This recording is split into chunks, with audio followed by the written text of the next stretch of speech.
It's really good to be able to talk about friendship across faiths. And actually, it's particularly good today. During the filming of this, you may hear some background noises of sirens. There's been a violent incident in London today, quite close to where we are. And so there is some background noise, for which apologies if it disrupts a little. But it's a reminder of the importance of starting with and creating friendships. Friendships across faith are the key to beginning to work out how we deal with difference. We don't deal with difference by pretending it doesn't exist. We deal with it by building relationships. My own experience has been very varied. It's, I suppose, one of the earliest of the close friendships I had was with some imams in Nigeria when I was doing some mediation work there, and just finding myself more and more sitting down with Islamic religious leaders in Nigeria, asking them questions, them asking me questions, and just saying quite openly to each other, well, what causes these things to happen, some of the violent incidents we were dealing with. And I would say I remember one of them, a particular friend, I said, look, I know you're committed to peace, but some of your colleagues aren't. If you were them, how would you justify violence, and how can you tell me why your justification is wrong? So we were at a very honest level.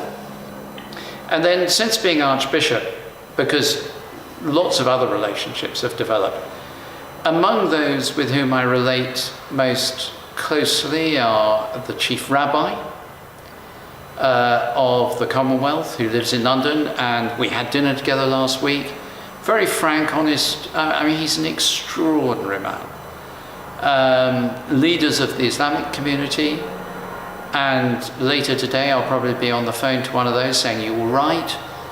Following instance today, because people always cause, there's always tension at moments like this.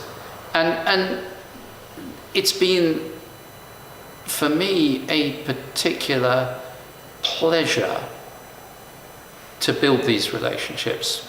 Two quick examples to finish with. Last autumn, in English terms, last October I think it was, I was in Abu Dhabi and meeting Islamic religious leaders. We had tough, honest conversations which deepened our friendship.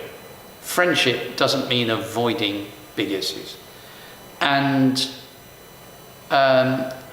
more recently, meeting with, during Lent, which is in Christian terms the period running up to Easter when you're meant to prepare with fasting and reflection and that kind of thing, meeting with an imam who's become a friend, and me sharing a bit from the Christian scriptures, him sharing something from the Quran, and again, very honest conversations, not pretending we agreed, but recognizing humanity in each other.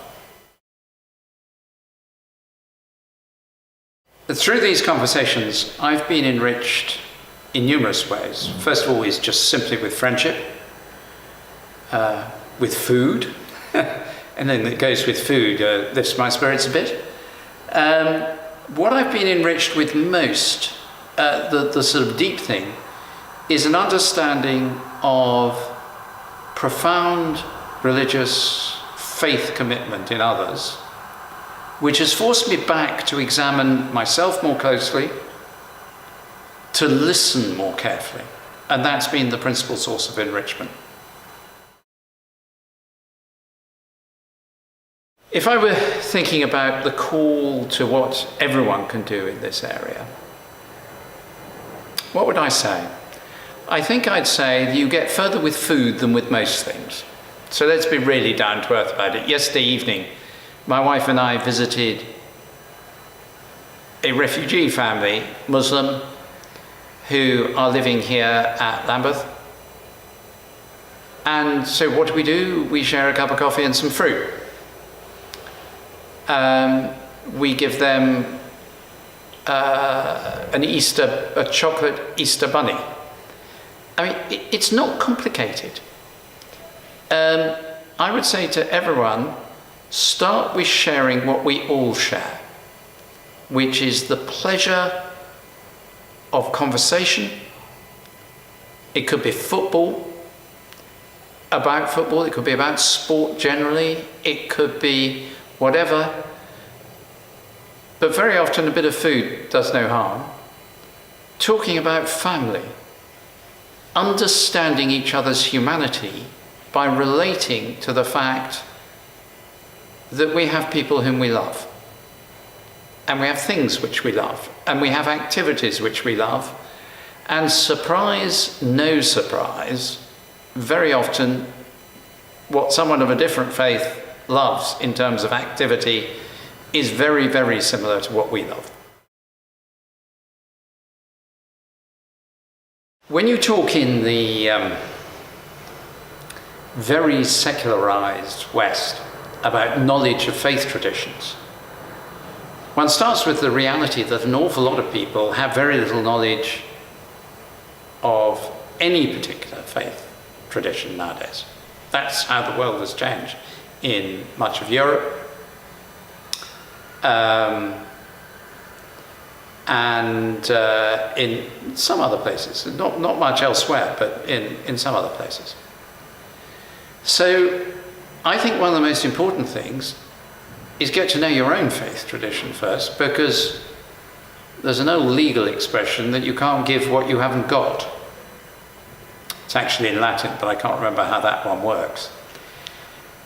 So know what the tradition of your own country is. It might not be your own faith, but if you're English, born and brought up here, the historic faith in this country, every time you turn a corner you see a church, you see a cathedral, you see people on the telly. So why is this story of the church so important in our history? Secondly, listen to other people's story. It's all about story. And be honest. For me, the important thing is to admit what I don't know. The most important step in working with other faiths is to move from unconscious ignorance to conscious ignorance. In other words, from saying you think you know and then realizing you don't, to saying I know that I don't know what they think, and therefore the only way of finding out is to ask them. That's a very good way forward. And you sometimes find some very, very surprising answers. We have in England a program called Near Neighbours, very helpfully and kindly and generously sponsored by the British government, working through an organisation linked to the Church of England called the Church Urban Fund, and through dioceses in the church, that is areas where there's a bishop, a church leader covering a largish area. And Near Neighbours works at bringing different faith communities together in areas where we have numerous different faith communities. One of the things that's beginning to make it work rather well, I'm sorry this is sounding like a theme that I'm obsessed with, is that they share meals together. I mustn't mention food again. But one of the other things is they begin to find what they can do in common. So, for example, you're finding them in areas of economic need, sharing in running food banks. You're finding them helping with night shelters for people who are homeless. You're finding them working together on local needs with elderly people. And what that has taught me is this is not true for every faith, because the moment any religious leader says all faiths believe X or Y, stop listening, because they don't. One thing one can say about many faiths is that they have within them, at their heart, a sense of the existence of God. That is not true for all the major world faiths, but for many, for most, And they also have a deep sense of the dignity of the human person. And that leads them to reach out, to help people, to be with people, to be there for people. And I think in my own friendships, it's that sense of recognizing that people act not out of calculation to make their faith look better, but out of a deep sense of compassion for people who are suffering. And that tells you something really, really important. And it builds very powerful bridges. I think it's a really difficult question as to what the impact of differences in faith mean. If we take faith seriously, that it's more than a lifestyle choice, which it certainly is, then for me, at the heart of my faith is a belief in a relationship with Jesus Christ, with God through Jesus Christ, a sense of the presence of God, an expectation that when things go really wrong, that I can argue with God, protest, lament. When things go really well, I can dance and celebrate. And that comes as a Christian because I believe that Jesus Christ is God himself. Now, if you're talking with someone who may have very similar value systems but doesn't believe that, that's obviously something you have to navigate around. You have to negotiate that. But it should not be an obstacle, but it should be a reality. And they're very, very different things. I think it is one of the things that really presses my buttons and gets me going, sometimes unhelpfully, is when people say, well, you all really believe the same things. Let me give you an example. A few years ago in one of our cities in England, one of the leaders of the city council, who was an atheist, got together all the faith community leaders, including a friend of mine who was the local bishop, and said, we're going to build you a common worship centre so you can all worship together. And with one accord, perfectly united, they said, look, we'll serve the poor, we'll help the city, we'll support the council, we'll do this, we'll do that, we'll do the other. But the moment you tell us to worship together, you're saying our faith doesn't matter, that it's all some sort of dreadful soup in which everything has been mixed up. So I'm really careful about that, because if I respect the dignity of another human being, I'm going to respect their differences as being as important as their similarities. Because otherwise it's to say to them, I'm a bit superior to you, and I think that's just horrible. So, obstacle, no. Reality, yes. Difference enriches us when we allow ourselves to be made curious by it. When we allow it to force us to ask ourselves questions and to ask questions of the person we're with. When you meet someone who has a very different view of the world, if you get to know them reasonably well, I think you can get to the point of saying, look, but why do you look at things like this? Because within us, I hope, there's always the sense there's more to learn. There's always the sense that perhaps I'm not seeing the world exactly as I ought to see it. Perhaps my vision of the world can be corrected, tweaked, shaped a little by the difference I encounter in someone else. That doesn't mean compromising on my own deeply held faith, but it does mean allowing for the fact that I haven't got everything right in every way. And I think that's... I'm just thinking of the dinner I had with the chief rabbi last week. You know, he was expressing a view at one point, and I've been thinking about it ever since. And thinking, why do I not take that aspect of life more seriously? Maybe I'm just missing out on something. Maybe I need to think more about this. So that's what I mean by reality, not obstacle. It doesn't mean you don't relate. It means you can relate very, very deeply. But the reality is something that is solid in your conversation, and that you hold together as something really important, and therefore allow it to have an impact on you. Do you know, one of the things that really strikes me at the moment more and more is with telephones. I haven't got my phone on me, but you know, these smartphones. We've got information about everything and relationship with no more people than we ever had. You have a really deep relationship, usually, not invariably, but usually not with people who are so-called Facebook friends, or you know, that you read their tweets or whatever. You have a really deep relationship with someone who you sit with.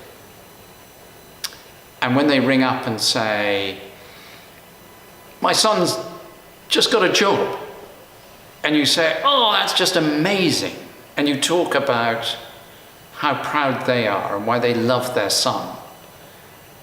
Or they ring up and say, my wife's really, really ill, and you say, oh, and you see them and you put an arm around their shoulder, and you hold their hand, and you go to the hospital with them, or you send some flowers, whatever it happens to be. We have information everywhere, but relationships are as few and far between as they ever were. So the answer to that is make relationships, make friends with people from another faith. Because information without relationship is as likely to lead to enmity and fear as it is to friendship and love. And therefore, deal with it. Let's be people who show that a world that is more and more capable of knowing things and less capable of loving people who are different is not the world that we're going to build for our children and our grandchildren. But it's going to be a world where relationships reach out and build the bridges, and our children and grandchildren inherit that world. People are incredibly cynical in many parts of the world, particularly Europe, with a postmodernist, what's called postmodernist philosophy, that sense of suspicion about anyone in authority, which we've grown up with. I grew up with it, it's become much more important. That sense of whenever you meet someone in authority or you hear them on the telly, you think, what do they really want? What power are they trying to exercise? And we're much more suspicious. But people believe us when we do things. And therefore, when we act as faith, as believers, when we act in common, when we do things together, it has about 10,000 times more effect than when we say things together. Because people think, well, words are cheap, actions cost. And I need to keep on reminding myself of this, because, I'm in the word job. I spend my life talking. It's one of the jokes in the family that the only time that people know that Dad's really not very well is when he stops talking. And we need people in faith communities who are utterly faithful to their own actions, to their own faith, but who act in common. I can think of a place, I won't say where because it puts them in some vulnerability, but a particular place I know of where I worked at one point where there'd been very, very severe killing. It wasn't really over faith, but it became, faith was used as the hook to hang the quarrel on. And it ended up, cut a long story short, it ended up with the two communities protecting each other's worship centres at times of worship and digging sewage ditches in an area which had no main drains, no way of carrying sewage away. And they were still arguing like crazy while they were digging. But they weren't killing each other. They were arguing at the top of their voices while they did something for the common good. Now that was really impressive interfaith action. Common prayer is one of those areas that gets people really, really antsy. For all sorts of reasons. I think it has to be done with great care, not to imply that, as I said earlier, that we're some kind of common religious soup, like a stew in which you throw everything in and hope it tastes nice at the end. I think, I'm just remembering an example, possibly about a year ago, when we had prayer following some terrible incidents in the Middle East outside Westminster Abbey. And what was beautiful about that was you had different religious leaders. There was no sense that we were saying we all believe the same thing, but there was a sense that we came together,